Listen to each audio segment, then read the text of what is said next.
Hello everyone, welcome to the Ozark Outpost. This is Operation Skyhook once again. The Commonwealth in France in, what is this, July of 1939? I believe it is, yes. Okay, couple of quick housekeeping things.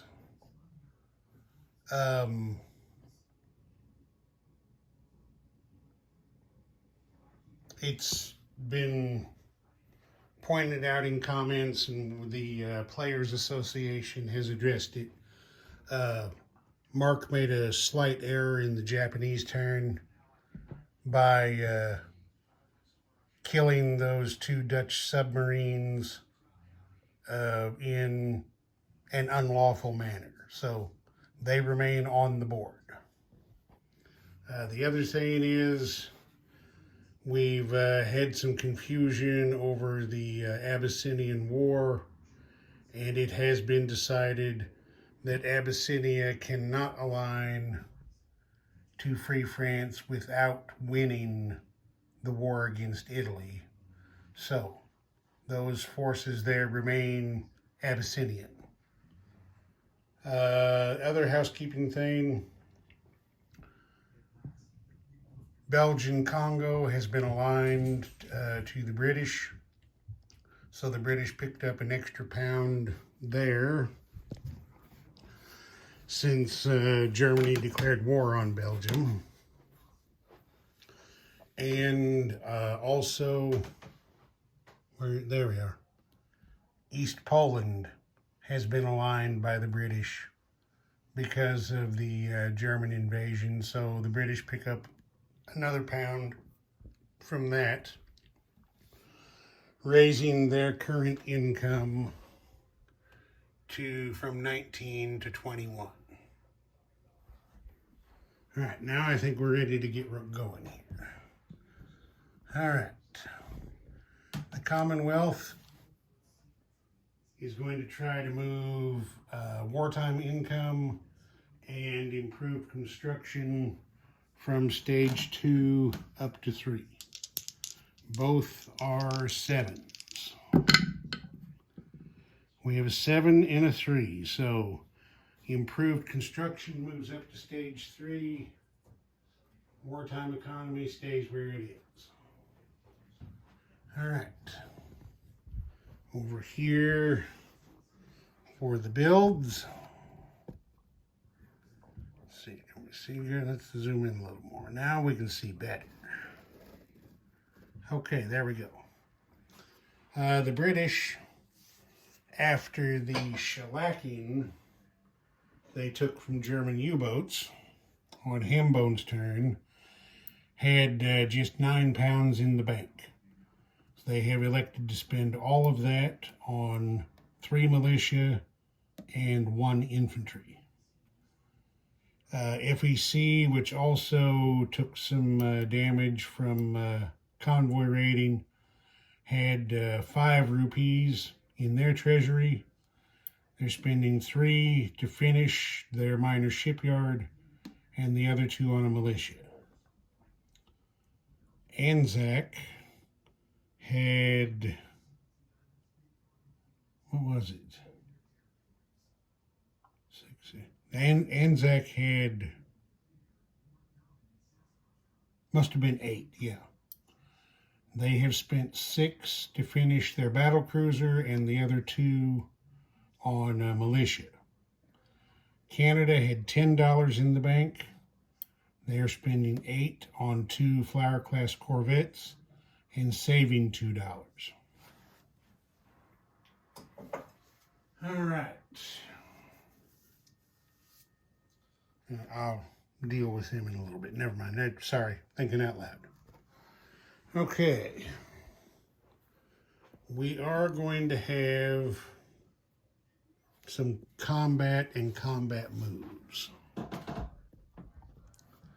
So let's back out here a touch, tilt up a touch. Okay. The one actual combat that the British are going to have is that this strategic bomber from London is going to go 1, 2, 3 spaces to bomb the German miner factory in Paris. So, let's get back over here. We have to take those out of there because all right, now where did I, okay, here we need D6s. Yeah. D6s for strategic bombing. All right, hang on just a second. I suddenly couldn't remember what the inherent anti-aircraft of a factory roll-on, but I'm going to assume it's, I looked in the book and it doesn't specifically say that I can find, but I'm going to assume it's a 3, like a regular anti-aircraft unit. Okay, so 2 D6s and the anti-aircraft. Okay, the anti-aircraft fire misses. We got 8 damage there, but I believe miner factory takes a maximum of 5 damage, I believe. Yes. Max damage is 5 on them, so we will move over here, and this German miner factory now has 5 points of damage on it. And the strategic bomber non-combat moves back to London. It has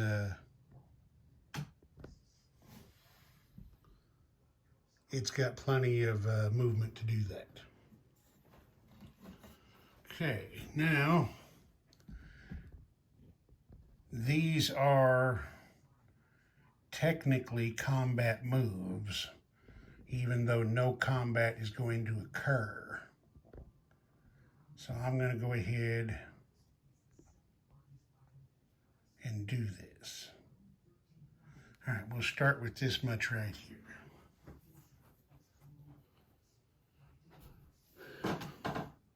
That one isn't, so I'll just leave it for now. But, let's see. Yeah. This destroyer from C-Zone 10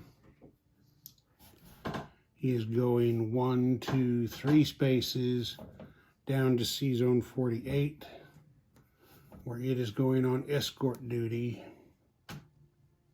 to protect the East Atlantic convoy line. This destroyer in C-Zone 24 is going to move 1, 2 spaces out here to C-Zone 32, where it will go on escort duty. The destroyer from C-Zone 11 over here is going 1, 2, 3 spaces, where it will go on escort duty in C-Zone 33.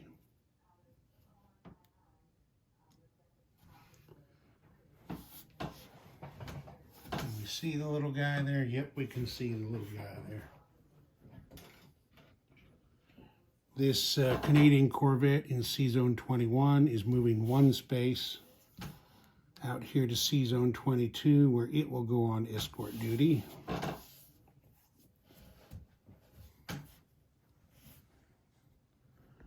Shift south. The destroyer that was already in C-Zone 79 has gone on escort duty to protect the junction of these 3 convoy lines here.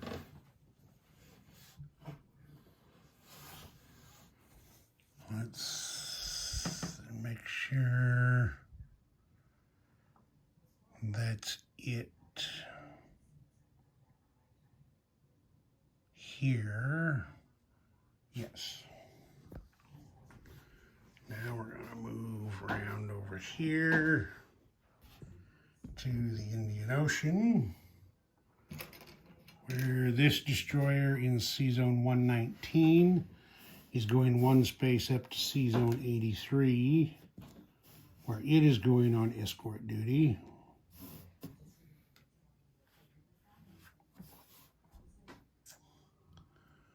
And that's that.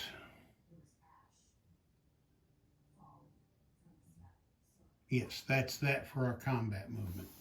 So I'm going to clean up the map a little bit and be right back. I forgot one of my quasi-combat moves. This medium bomber from the Midlands is going out here into C-Zone 24 on Maritime Air Patrol.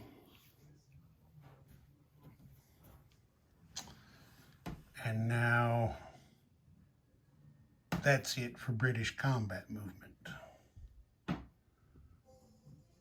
Okay. I'm going to go on and finish up the Commonwealth, and then I'll handle the others. So for non-combat moves,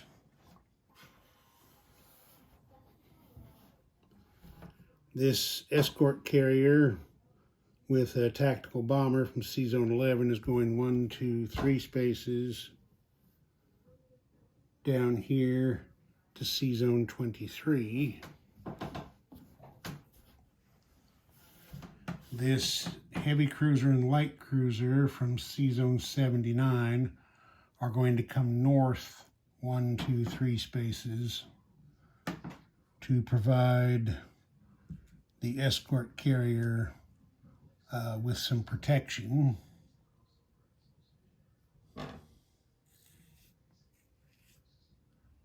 Yeah. And over here,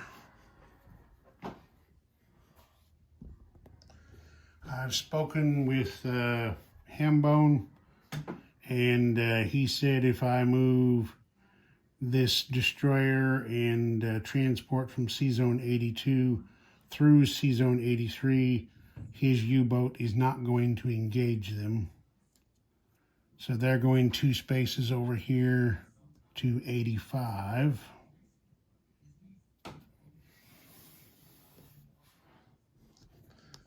And then over here in the Pacific,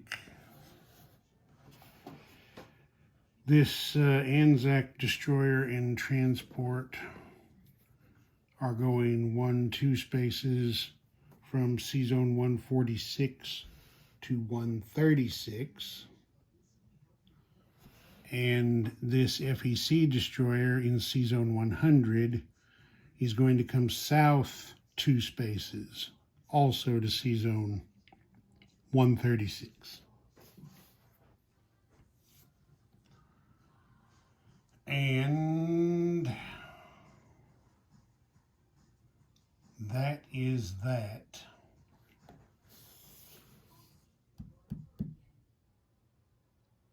Yes, that's that for the Commonwealth's non-combat movement. All right, now we have a British-controlled minor in Holland. Holland is now at war with Japan, and they don't appreciate Tojo's boys coming down here and roughing them up. So they're looking for a little payback. As I said at the beginning of the video, Mark made a slight mistake and tried to engage this fleet submarine and coastal submarine with aircraft that could not do it the way he did it. So they're both still on the map. he did the rolling. They, you know, even though they got hit, they weren't supposed to get hit. And they took their return shots and missed. So as far as I'm concerned, that's all taken care of. But they're still in play. So this coastal sub from C-Zone, oh wait, it's covered up somewhere. C-Zone 123. They're off Borneo, is going one space to C-Zone 124 and is doing an auto kill on this undefended Japanese transport. I know Mark didn't realize that would be a possibility, but as they say, though, those are the fortunes of war. In the same manner, this fleet submarine here at C-Zone 132 is going 1, 2, 3 spaces up here to C-Zone 89, where it is also doing an auto kill on this undefended transport. In neither case does he have any aircraft in position to scramble from land. I mean, there aren't any airfields here anywhere that would allow him to do that. So those transports are DD. Okay, that's going to do it for Dutch combat. The Dutch are going to have one non-combat movement here. Their home fleet in C-Zone 25 is going to come up here to C-Zone 11 to join the British home fleet. So there they are, all hanging out together, drinking warm beer in Aberdeen. And I think that's it.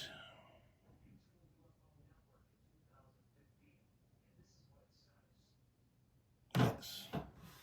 Well, let me just go around the board real quick. I'll be right back. Yes, that's it for the movements. So let's collect some money.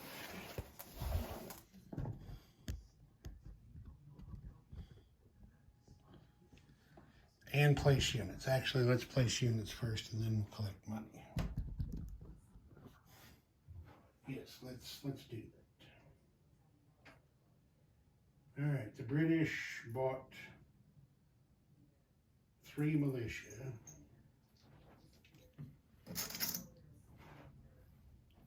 They are going to place 1 here in Scotland, 1 in northern England, and the third one, twist a bit, he's going down here at Gibraltar. The infantry is going right here in London.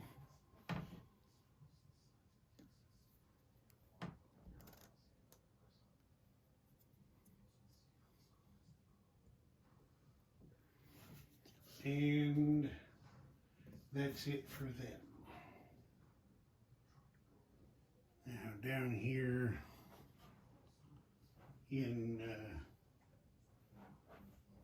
let me just take all of it, so I'm gonna keep coming back.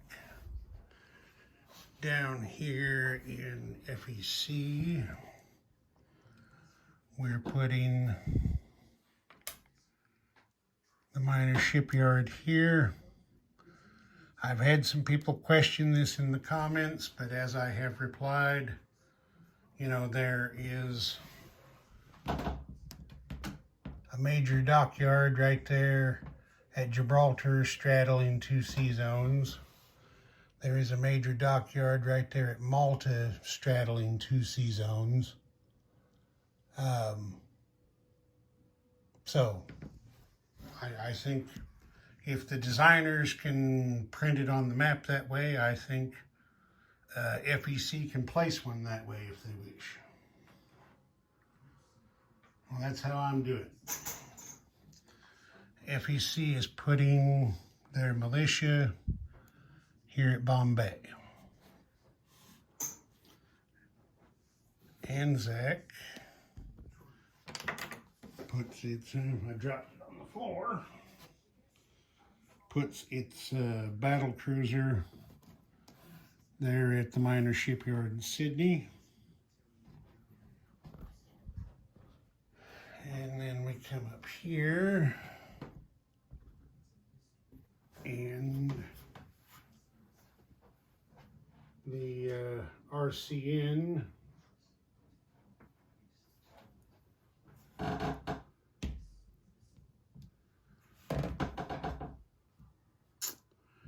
well, I just had a dilemma, but the rules allow for it.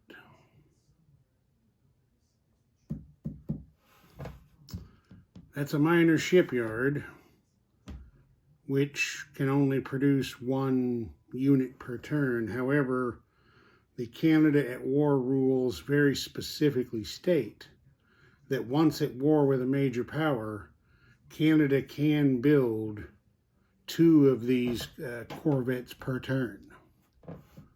So I'm going to do what the rules say we're allowed to do and place those 2 corvettes in Sea Zone 21.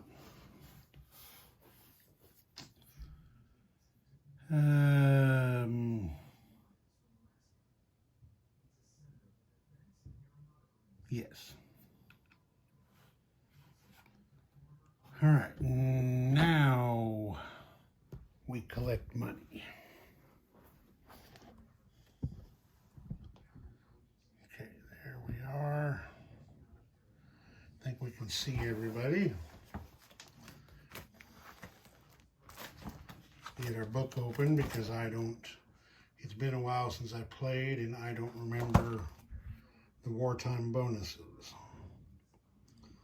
All right, Britain is collecting 21, plus 3 for possession of Eastern Egypt and the Suez Canal.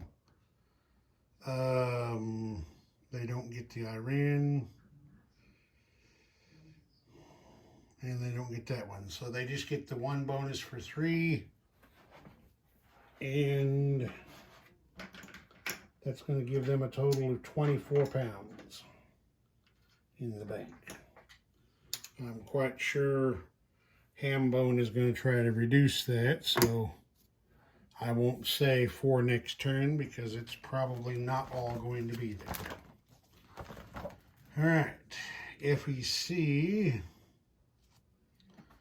is collecting 14 plus 2 because Aden and Eastern Egypt are Allied possessed, which is going to give them 16 in the bank. So there's their money. Anzac only gets the 1, well, it says enemy.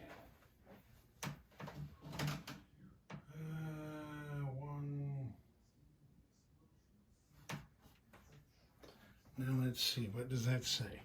There are no enemy surface warships within 2 sea zones. So the German U-boat doesn't count, so yes, they do get that plus 2 bonus, which gives them 9.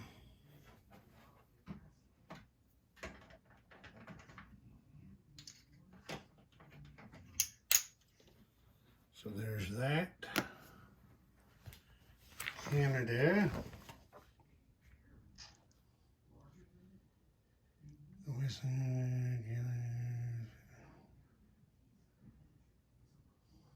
Okay, they don't get any bonuses, so they're just getting their 6 plus the 2 they saved. Will make $8 in their bank. All right, now we come back over here do some recruitment rolls. Abyssinia, he's looking for a 1. Oh, jumped out of the tray. Try again. Okay, Abyssinia missed. Holland is down to just their home territory, so they're also looking for a 1. They also missed. Okay. That does that.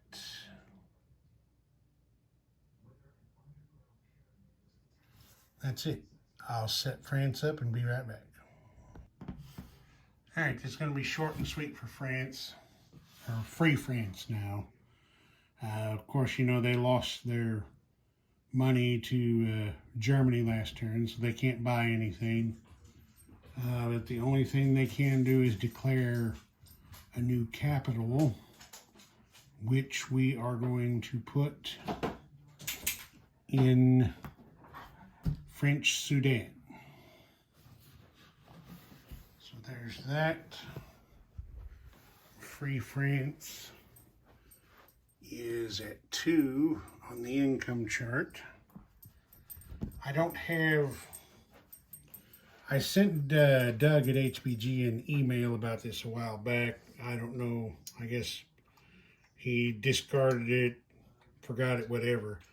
I think it would be handy if we had a coaster with the Free French flag on it. So maybe some more people can suggest that, and if there's enough call for it, maybe we can get some of those Free French coasters to be able to use. But I have to use what I have for now, so there's 2 francs for Free France. All right, I forgot to mention them at the outset of the video, but now I will prepare turkey and do them. Okay, turkey had 16 in the bank. They've elected to spend 10 to buy a fighter and are saving the remaining 6. They're not doing any, they're not declaring war on anybody, so no combats. They're not doing any non-combat movement this turn. They're pretty happy with the way things are sitting right now. So we place the fighter at the miner factory in Istanbul. And then we come over here and collect their income of 1, which will give them 7 for next turn. Okay, I believe that is everything and everyone.